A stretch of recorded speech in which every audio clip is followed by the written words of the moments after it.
Sejam muito bem-vindos, meus caros, e no dia de ontem a SIC Notícias proporcionou-nos mais um grande momento televisivo. Alexandra Poço e Ana Gomes estiveram a debater em direto na SIC Notícias e acabaram por ter aqui uma discussão um bocadinho mais intensa. Dada a altura, Alexandra Poço diz que não queria interromper Ana Gomes, mas que ela já estava a fazer uma viagem a caminho de Marte e, portanto, sentiu necessidade de fazer essa interrupção. Vamos ver este momento televisivo, fazer aqui uns breves comentários sobre o assunto e dar aqui alguns pareceres, não só sobre o que é dito, mas também sobre o caso, a empresa Spinum Viva, a empresa familiar de Luís Montenegro. Vamos então ouvir esta troca de ideias. O Primeiro-Ministro ainda ontem foi apanhado flagrantemente a mentir. Ele disse que não tinha mais contacto nenhum com nenhuma das empresas que foram agora reveladas nestas últimas. Foi a um evento. E foi o Primeiro-Ministro vai a todas as inaugurações de todos os hotéis neste país. Não, mas vão vários. Os primeiros ministros vão a várias inaugurações. Por acaso foi a inauguração não tem nada para dizer do empresário que foi cliente da sua empresa Spinum Viva. Portanto, sim, com certeza, se calhar há muito mais coisas que ainda temos que saber. Qual é a explicação para o Primeiro-Ministro não querer que se soubesse isto antes, não querer que se fizesse o escrutínio? Ele é que não queria que se fizesse o escrutínio. Alexandre, quer dizer... E é por isso que estão agora muito incomodados. Deixa eu ouvir o Alexandre. Eu acho que está a haver escrutínio. Os argumentos que a Ana Gomes está a dizer, se calhar indiciam alguma das razões pelas quais, se calhar, o Partido Socialista... Isso vai... Eu não estou a falar em nome do Partido Socialista. Não, mas o que a Ana Gomes diz... Eu do Partido Socialista só tenho o cartão e mais nada. O que a Ana Gomes fala em diz... meu nome pessoal.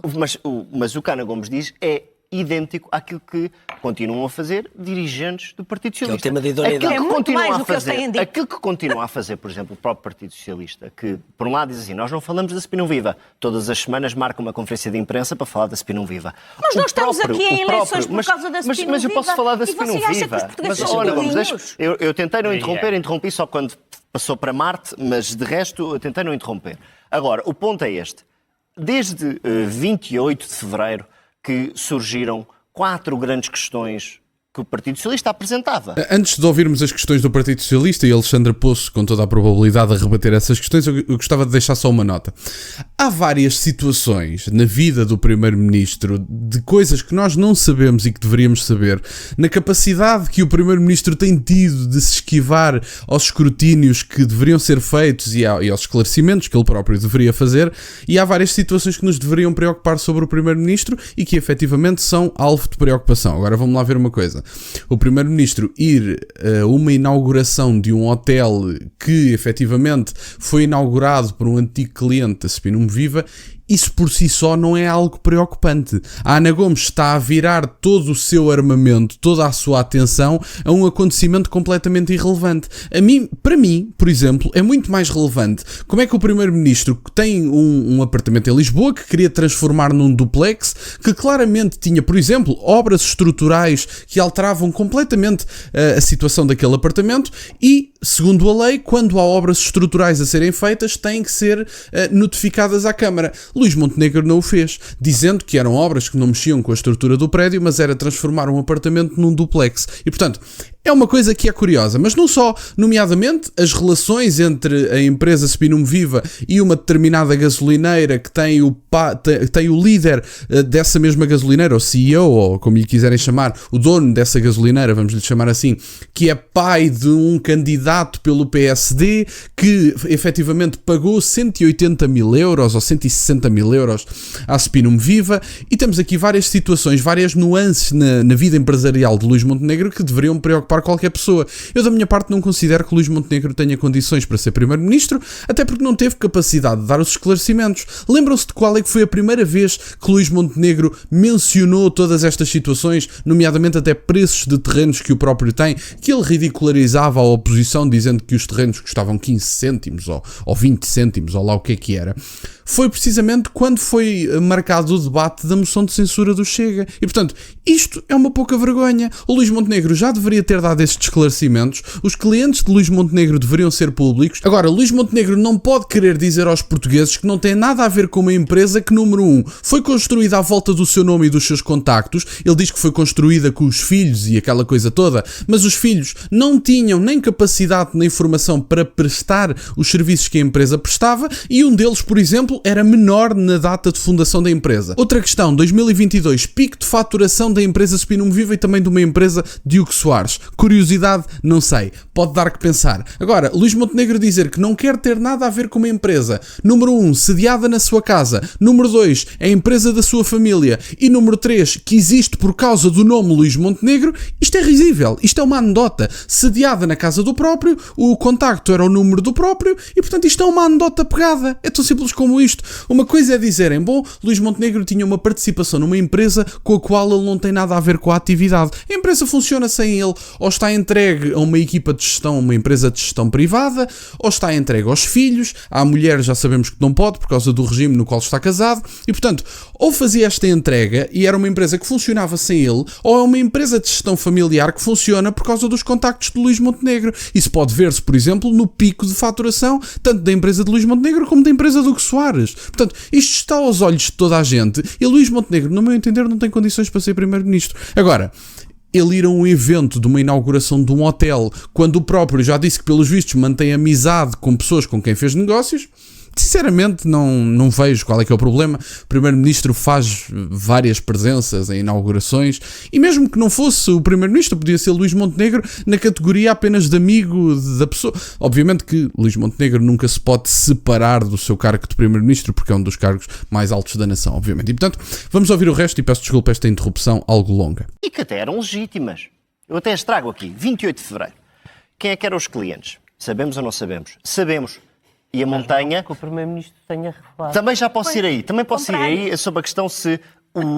Mas, David, objetivamente, ainda ontem ouvimos dizer... Sabemos quem são os clientes, sabemos os valores prestados por esses serviços, sabemos o pico de faturação de 2022, sabemos o pico de faturação de 2022, sabemos quem é que prestou o trabalho. E até já há uma reportagem de um meio de comunicação social que até foi fazer essa análise se o trabalho foi ou não foi prestado. Porque eu recordo, penso que foi neste estúdio, mas foi neste estúdio que Pedro Nuno Santos chegou a dizer que o Primeiro-Ministro criou a empresa já depois de ser Primeiro-Ministro, depois disse que foi um lapso. Mas disse. O problema não é que foi um lapso. Eu posso dizer aqui, o David Diniz é um homicida. Passado um bocado, desculpa, foi um lapso. Mas, entretanto, já deixa cair a acusação. Ainda pode vir a ser. Ou seja, o ponto é este. As coisas, quando são ditas, têm gravidade.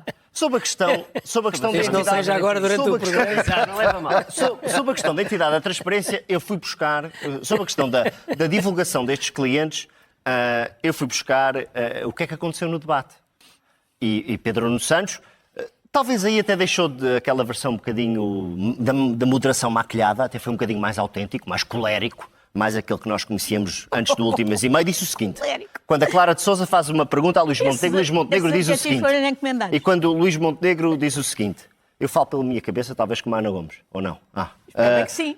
Diz o seguinte Pedro Nuno Santos, um coelho da cartola que Luís Montenegro tirou algumas horas antes deste debate. Eu quero dizer que é inaceitável. E depois acrescenta Pedro Nuno Santos. É gozar connosco. É gozar com os portugueses. É gozar com quem trabalha. Aquilo que Luís Montenegro fez umas horas antes. Ora, e agora dizem aqui, minha senhora e os meus senhores, o seguinte, que é a AD não pode falar deste assunto. Então não pode.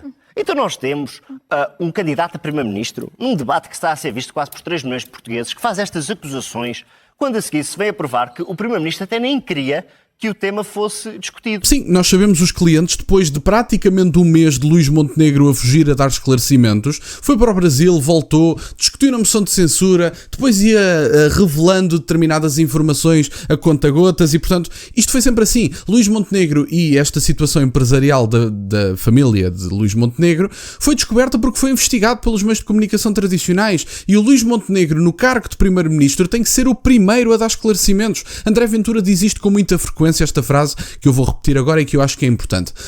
Os políticos não têm menos direitos que as outras pessoas, mas têm mais obrigações. Por uma simples razão, estão a prestar um serviço ao país, ou pelo menos deveriam estar a prestar um serviço ao país. E, portanto, têm os mesmos direitos. Portanto, quando eu falo da presunção de inocência de Luís Montenegro, de Miguel Albuquerque e de outras pessoas um bocadinho mais duvidosas do ponto de vista das suas práticas menos éticas, vamos dizer assim, todas têm direito à presunção de inocência, todas têm direito a ser julgadas e a terem advogados e a praticarem os seus direitos e a porem em prática os seus direitos, sem dúvida nenhuma. Agora, têm mais obrigações. E Luís Montenegro não deveria precisar, se fosse uma pessoa decente, que é mesmo assim, não deveria precisar que os meios de comunicação tradicionais investigassem a sua vida numa situação que enviou o país para eleições. Apresenta-se como dono da estabilidade, mas enviou o país para eleições única e exclusivamente porque não quis prestar os esclarecimentos nas alturas devidas. E o país fica a olhar uns para os outros e pensou assim: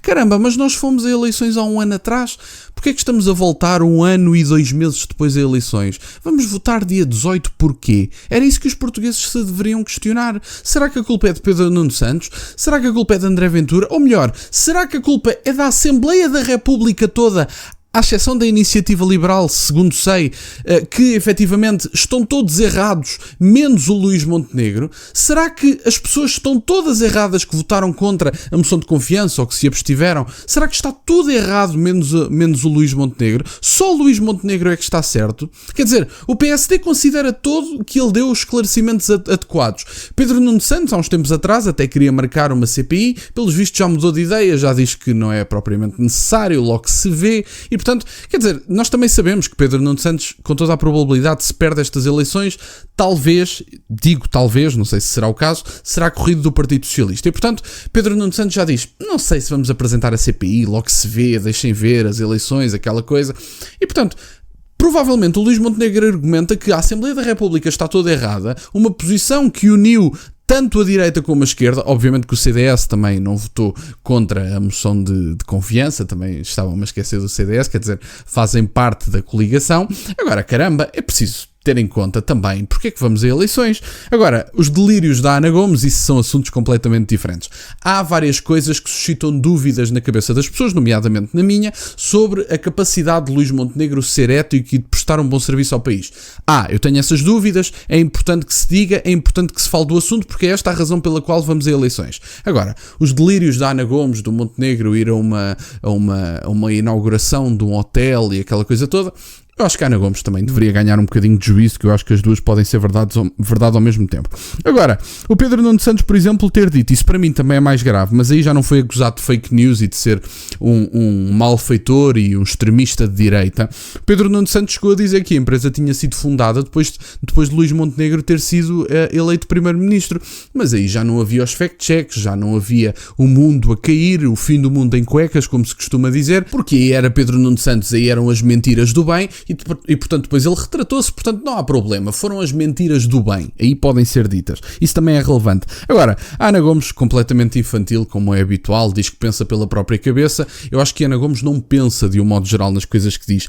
Luís Montenegro marcar presença numa inauguração de um hotel não é algo que deva preocupar a Ana Gomes ou qualquer português. Acho que isso é completamente irrelevante. As inaugurações de hotéis, de cafés, de o que quer que seja, interessa-me zero as inaugurações a que ele vá. Eu quero é que ele seja ético, quero que a sua empresa, que a empresa é dele, foi fundada por ele e funciona por causa dele, não esteja sediada na própria casa e ele diz que não tem nada a ver com ela. Quer dizer, a sua própria casa é a sede da empresa, mas ele não tem nada a ver com ela. Parem de fingir que os portugueses comem gelados com a testa. Eu quero acreditar que não comem gelados com a testa e, portanto, no dia 18 de maio, acredito, ou pelo menos espero que deem uma resposta. E, portanto, era isto que eu tinha para partilhar, meus caros. Tivemos aqui um momento televisivo interessante, que apesar de Ana Gomes ter aqui alguma razão nas críticas que faz, na medida em que há dúvidas sobre a capacidade de Luís Montenegro exercer estas mesmas funções por causa das condições políticas que ele terá ou não terá, efetivamente os delírios da Ana Gomes também são engraçados de se ver em televisão. E portanto, era isto que eu tinha para partilhar, meus caros. Quero-vos agradecer imenso por estarem desse lado. Peço-vos só gostem deste vídeo e que subscrevam o canal. Tem as minhas redes sociais e o MBA na descrição, para o caso de quererem fazer alguma doação. E nunca se esqueçam, meus caros, questionem tudo. Até à próxima.